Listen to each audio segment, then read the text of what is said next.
This segment brought to you by Bob Schwartz Financial. Values, commitment, transparency.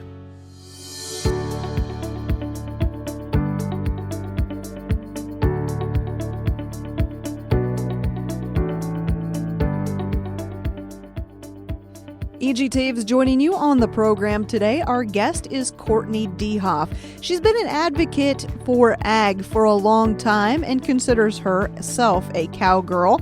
She also has made a name for herself in the media production area, and we were talking about breaking in to TV. Now, I do want to step back just a little and talk about 2016. You were a top 10 finalist when Kelly did the live co-host search. Tell me about that experience. So this was during one of my several periods of unemployment in the TV industry. I obviously am always working, but, I didn't have a full-time TV job at the time. And I was sort of stuck. I didn't know when the next job opportunity was going to come. And my mom has always been a big fan of. She watched it back when it was Kathy Lee and Regis, and that, Kelly. It was Kelly and Michael. And then Michael sort of made his exit, so Kelly didn't have a co-host. So behind the scenes, obviously they were scrambling, I'm sure, and in the process of eventually getting Ryan Seacrest in there. But they had a little contest, and you could enter to win this contest to be her co-host for the day. And it was actually my mom who was like, "Oh, I saw this on Kelly Ripa. You should enter." And it sort of ticked me off. And I remember I was sort of mean to my mom. I said, "Really, Mom? This is serious. I'm trying to find a job. This is stupid. 10 million people are going to submit to do this. This is dumb." My mom was like, "All right." And I remember as she walked away, she said, "I don't know what else you've got going on." Well, she was sort of right. Leave it to your mother. Leave it to your mother to right? To just kick you right in the gut. Yeah. I was like, ugh, okay, Mom. So then I'm even more mad at her because I know she's right. And I remember I was saddling a horse. I was getting ready to go work barrel horses. And so I was riding and, doing my thinking. And riding a horse is usually where all my best thinking takes place. And I remember thinking, this is so stupid, but I guess I could enter it. And then I remember thinking, well, what makes me different? There's literally nothing that makes me cool or different than the 10 million other stupid people who are going to enter this dumb contest. I was just mad at the whole thing. I was just mad at life. And I sort of remember I had this moment, I looked down and I'm, looking down at the head of my horse. And I thought, oh, well, I guess this is a little unique. Not everybody has a horse or a cow or, okay. So it was as I was riding, I sort of got this idea. I thought, all right, if I'm going to do this, I have to do something that makes me different. So I submitted my first audition tape along with, 25,000 other people.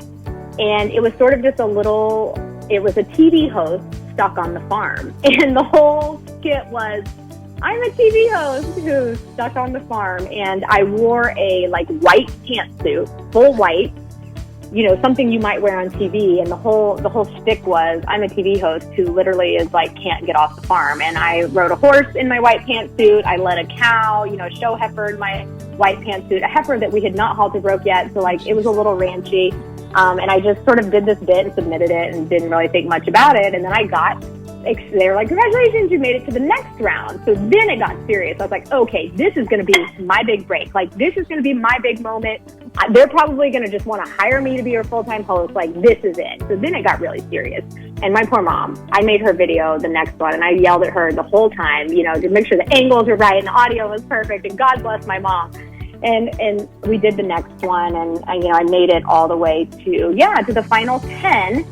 And they announced that they were going to announce the top 5 live on the show. So we all, I'm at my house, my mom's at her house, and we're watching, and we're just praying because this is it. Because the top 5 get to go to New York to be on the show to actually compete to be the host.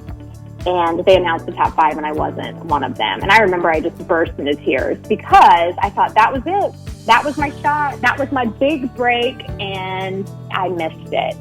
Well, looking back, it was such an incredible opportunity, and I did eventually, shortly after that, I got my job in Dallas, and it definitely helped to have that on my resume. Mm-hmm. But it was such a pivotal moment for me because that was the moment that I realized, hey, the fact that I'm a cowgirl, this is pretty cool, and why am I not marketing this? Why am I not talking about this? Because I really didn't tell people where I'd come from or how I grew up. And I just didn't think they would take me seriously in New York and in LA if they knew I was just a little farm girl from Kansas. But in my naivety, I wasn't realizing that actually was exactly what was going to make them notice me. So it was, I credit that Live with Kelly co-host contest for really opening my eyes to what makes me unique.